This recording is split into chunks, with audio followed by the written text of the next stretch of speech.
Hey, busy business people. I am here today with another entrepreneur taking action, EJ Saunders. He managed to do something that I know many of you aspire to. He recently hired an account manager and has officially shifted his first couple of clients over to them.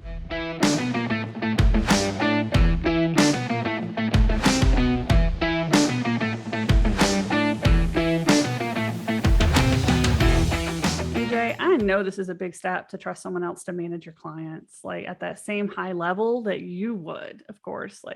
Can you start off by telling our audience a little bit about you, a little bit about what you do so that, we can understand this process you went through? Yeah, so I own a company called Blaze Digital Solutions, and we we do marketing, right? We cloud ourselves as we're not an agency; we're a bolt-on marketing team, and so that's kind of a little history. So we run ads, we do digital marketing strategy in general. Um, we do email campaigns, all the tactical stuff, that you could do with marketing. So that's essentially like what we do. And so knowing, like, I don't know, kind of growing is has been kind of a pain. That's the reason why they call it growing pains for sure. But yeah, getting an account manager was kind of a big deal. It's a big step because yeah, absolutely. It was hard for me to let go of that vine, so to speak. It's like, your baby, and the first time you give your baby off to somebody else to hold, it's a very stressful time. So I definitely understand, especially as a marketing agency. It's like I own an agency and I own a company that works with agencies. So I know like there's a lot of moving parts. It's like when you say you do marketing, like that's a lot. You're really yeah, having to understand your clients on a deep, deep level. You're having to understand their goals on a deep, deep level. And then you've got a lot of things you're tactically having to execute. And that's a lot for an account manager. So like when did you first realize that you needed to look at hiring an account manager? Like that needed to be your next person. When was the light bulb moment? so it was when I couldn't do anything else to grow. Like I had to stop taking on clients, and was all I was doing was account managing. At that point, I had brought on somebody to help run ads and somebody to kind of help do more of the technical and the SEO and like stuff like that. And so I had those pieces taken off my plate, but then I found myself to where I wasn't able to expand and grow the clientele base. I was solely just focusing on making sure clients are happy. Clients were contacting me, and it was just that's what I was doing. I was literally the account manager. And so I realized at that point, like if I was going to grow the business and if I was going to get myself out of the business, that that was the next step that had to happen. So because once I get out of the account management, I envision myself, okay, now I can actually grow the business, bring on more clientele, make sure the staff is all full and happy and stuff like that. And then I can bring in a sales guy that not only can help a little bit with account management, but can really take on the role of sales and growing the business per se. And so I was almost thinking of, as like a contractor, if you're building a house, you're going to subcontract, you're going to get somebody to do the landscaping, you're going to get somebody to do the framing, you're going to get somebody to, put on the roof and stuff like that. Right. And so one of my mentors kind of taught me that principle a little bit. And so before starting, I already kind of had a vision of like, okay, these are the pieces that I kind of need to get me out of the business. And so that was just the piece that I had run into. It was like very apparent because of the other roles I had already filled. It was like, okay, this is it. I got to bring on somebody to handle these, and I got to pray that they freaking care as much as I do. So And that's something, that little nugget right there, guys that are listening, he planned ahead. Like he looked at what his org chart was going to be and he planned for getting himself out of the business. Like I see a lot of people, they don't really do that. They get so focused on just making the business work that they don't think about like, well, what about when I don't want to work in it all the time anymore? They don't plan ahead for that. And that process can take, years, to get there. So like, did you do anything differently or change the way you manage clients to prepare for hiring this person? so No, what I had done is I was just normally working with the clients, and then once I found the person that was going to take the role, I started integrating them into the clients. That's when I actually went to the clients and I introduced them to the account manager. And I'm like, hey, I'm still here. And I did get some feedback from, some other mentors and stuff like Dave Albano and some others to kind of help me and coach me in the transition of that. But that's, essentially what I did. And then once I started transitioning them to a couple clients, and I had them actually write their own SOP as well. Because this is the first time that anybody's ever done this. And I'm like, I can tell you all the stuff that I do, but you're not even going to be able to do half of what I'm going to be able to do, because like I have like 10 years worth of experience in this field, kind of doing these tasks. Like I've been a web developer.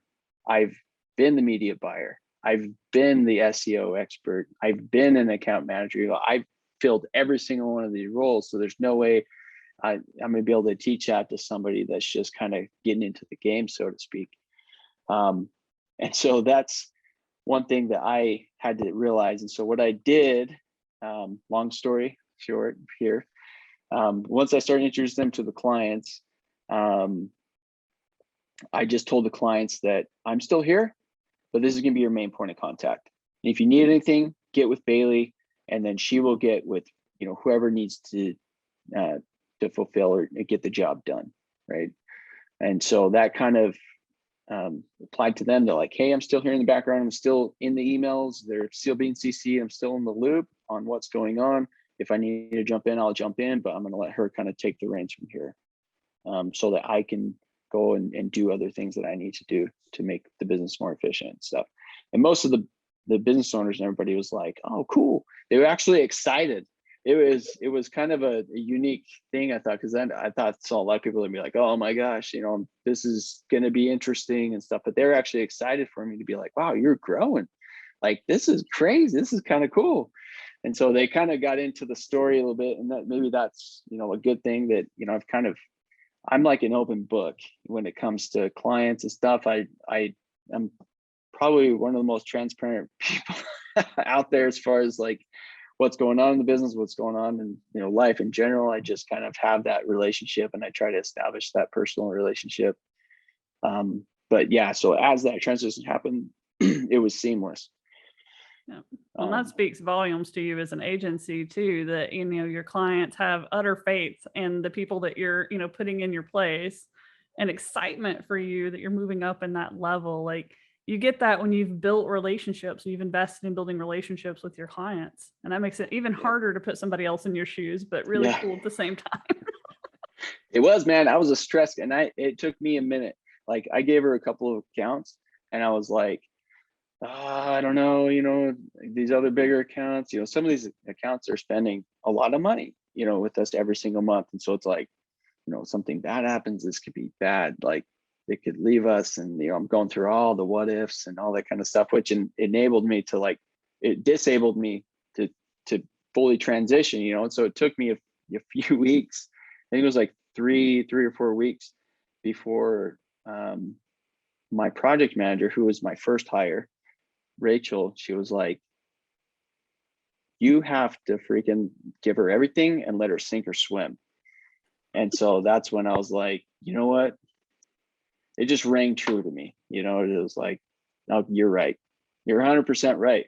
And so that's what I did. I was like, okay, Bailey, here's the clients. Let me know if you CC me and everything, but It sounds like you really went through the steps to set her up for success too, though. I mean, you went through the effort of making SOPs. You went through the effort of understanding that she's not fully replacing you, that there's only pieces she could do to start with, introducing her to the clients, introducing her to the team. Like, sounds like you really took a lot of steps to make sure that, you weren't just throwing her in to sink or swim without a life raft.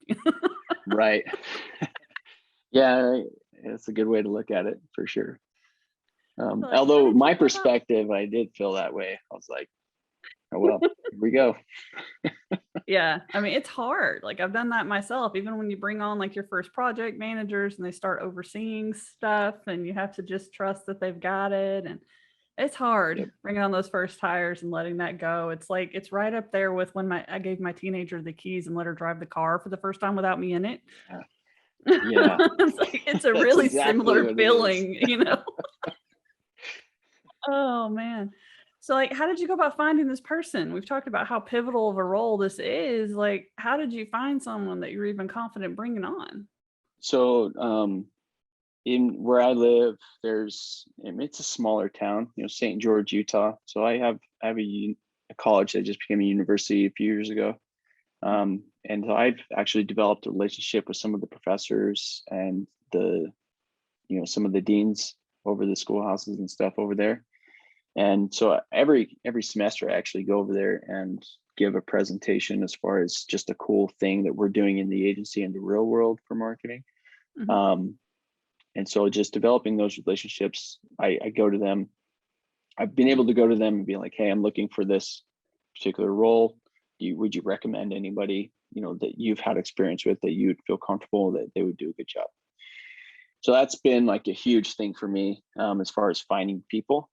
Um, Everybody that I've gotten through that process has been amazing. They've ended up being like amazing at stuff. And so like my media buyer and stuff like that, like I'm just truly blessed that I've been able to find awesome people.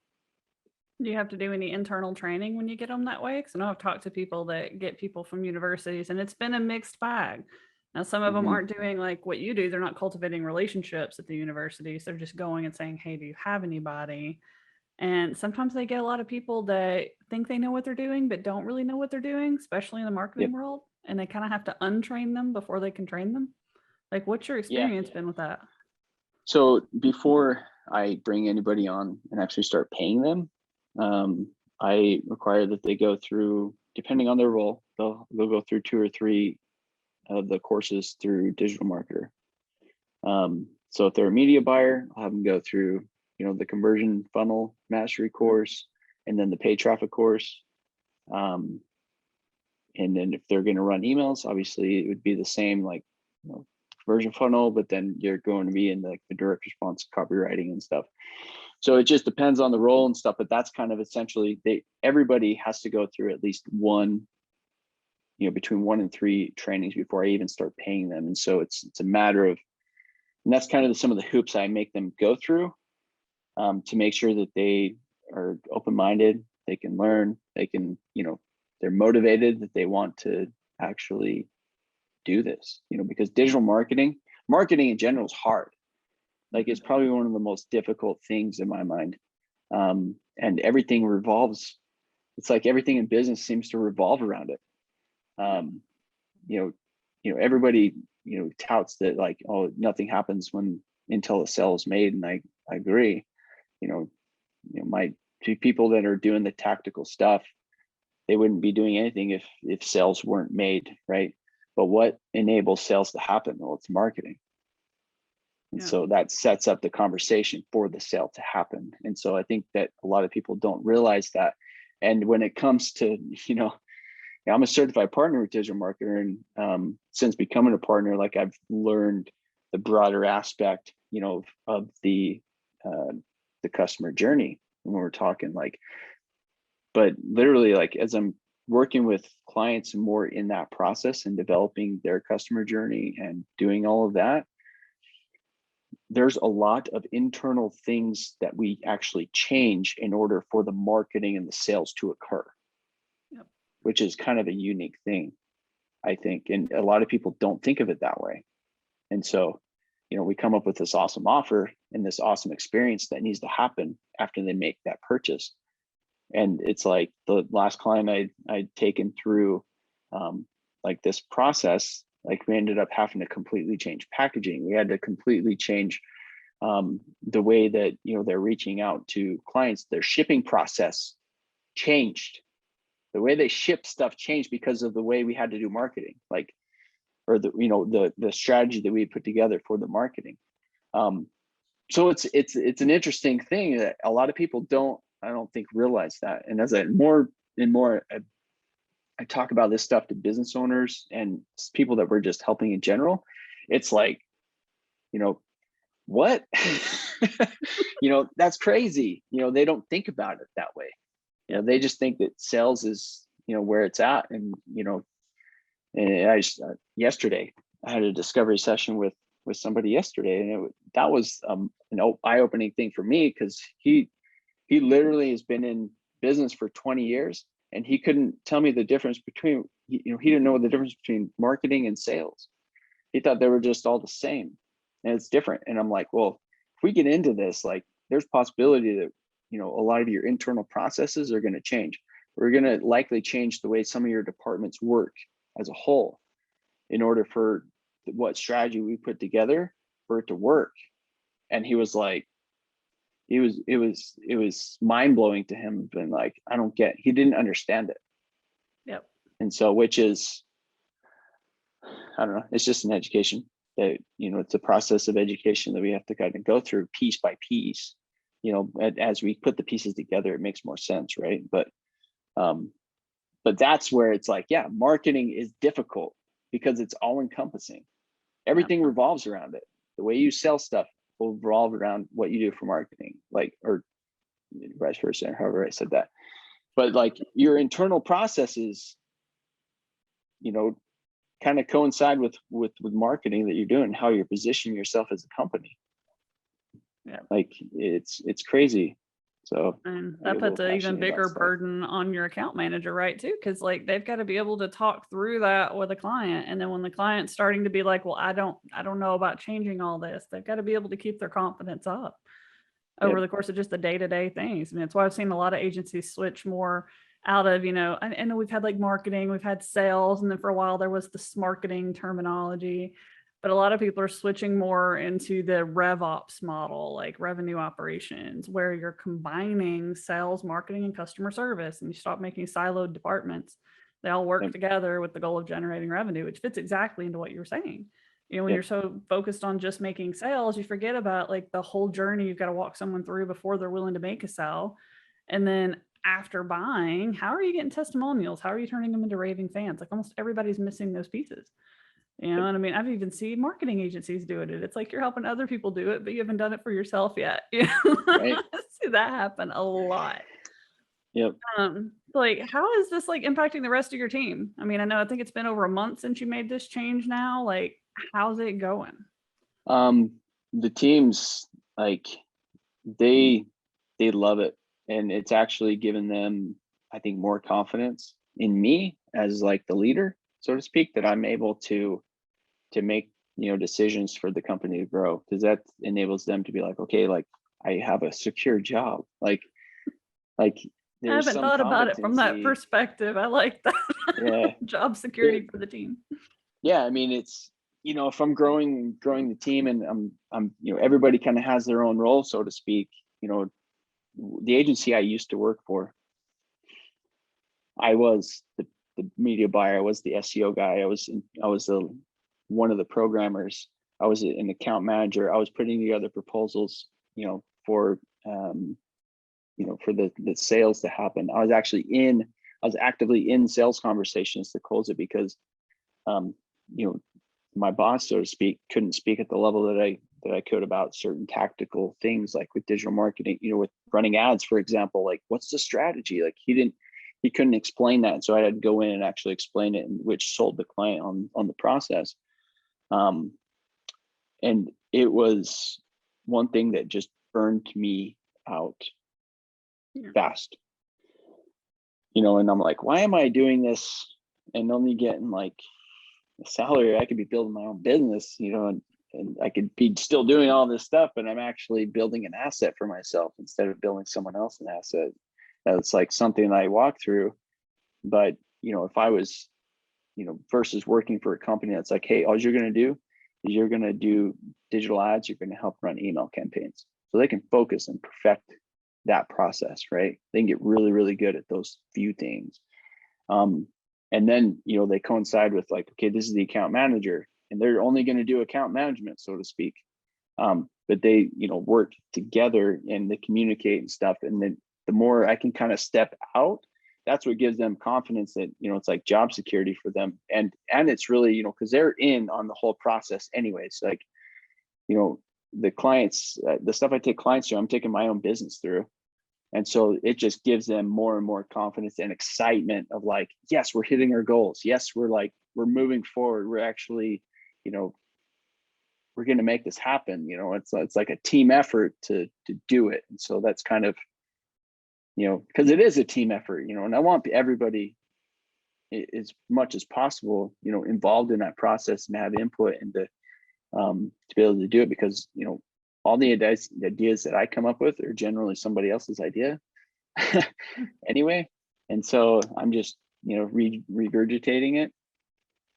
But if the whole team collectively can come up with some really cool ideas, like, that's where, good things can happen. Yeah. Well, and I like what you said there too, that, once you put someone into a role and they become the specialist of that role, they kind of build and grow it. And I know that's one thing I've seen myself whenever I've put somebody in a role, and instead of trying to take it all on my own, like they tend to do it better than I did. It takes them a minute, but ultimately, because that's the only thing they do, instead of being distracted by 50 other things like I am all day long, they end up doing a better job with it than I did when I was trying to hold on to it. Like that surprised me the first few times that happened. And it was like, wow. Now I'm like, let's do that more. The less I do myself, the better. Everything works better. That was kind of an epiphany for me too, because when I had my media buyer start to do, and she's starting to run all the accounts and stuff like that. I was doing that. And then I was trying to do everything. I was trying to grow a business, and I'm like all over the place. It's like you were saying. Well, she got in and she was like, hey, she sent an email to the client. It was funny because I was like, why didn't I catch this? She was like, hey, I noticed that you wanted to run this promotion or whatever, but you have these other products in place and you have the price completely wrong on that. And me, I would just been like, hey, throwing up the ads because I got 100 other things I got to do. But she caught those little things that was like, oh, and so the client was like, holy crap, thanks for catching that. Like, yes, we got to change that real quick. So, don't start the ads yet. Let's change that. And then we can roll with it. So that was kind of cool to see that in action, to be like, okay, like, I feel like I'm on the right path. I'm doing the right things, because I would have never have caught that in the position I am right now. No, I know a lot of people I've talked to, they're so afraid of that cost of hiring somebody, but almost every time once they do it, they end up growing. And it's mostly because it frees up your time. You know how to sell, you know how to go find people, you know how to grow your business, you know how to do it all. The more of that you can do instead of being in the weeds doing actual work, the faster you grow. But a lot of people don't get that. So I know we're kind of wrapping up our time here. Like, what advice would you have for somebody that's looking at, hiring, adding on people, and looking at actually trying to scale their agency or scale their business in general? Like, what nuggets of wisdom would you have for them? I would say to jump off the ledge and do it, for one. Don't go too fast, but at the same time, go as fast as you can. Hire as many people as you can to offload the work, and then have hoops that they have to jump through. I think that's like a cool principle, because everybody that I've brought on, they've had to jump through these hoops and stuff. But jumping through those hoops actually enabled them to get on the same page as far as language and stuff goes, which has made us way more efficient when I am starting to pay them. So knowing that and giving them little challenges and stuff like that, there's a bunch of different ways you can do that. But that's kind of the advice I would have, is hire quickly. And if you need to get rid of somebody, get rid of them quick. Just rip the Band-Aid off and be like, hey, this ain't working out. I've had to do that. I've had to do that once. And I, gave them a bunch of leeway, give them a bunch of time to be able to recoup, and being like, hey, we got to get you going. We got to, this has got to happen. Things didn't happen. So it's like, okay, this ain't working out for me. And it didn't seem like it was working out for you either. So, let's just cut ties and kind of go separate ways, so to speak. Yeah. A lot of times they're not surprised either. Like, I've had to do that quite a few times. I manage a pretty big team, especially at Content Ninjas. We've got over 30 something different writers on staff over there. So it's like, some of them get it, some of them don't. Some of them will learn what it is to write, story-based copies. Some of them won't. So yeah, we do have to, let people go a little quicker than I do with like W-2s. Like usually Yeah. those we keep for a little bit longer, but yeah, I've seen people that their whole businesses almost went under because they were afraid to fire someone. They're Yeah. afraid to let them go. So, Yep. That's the old agency I used to work for. They never fired anybody. And it was like, you guys have got to be kidding me. yeah, it's like, unfortunately, you kind of have to do that sometimes. It's probably one of the more kind of sucky parts of running a business.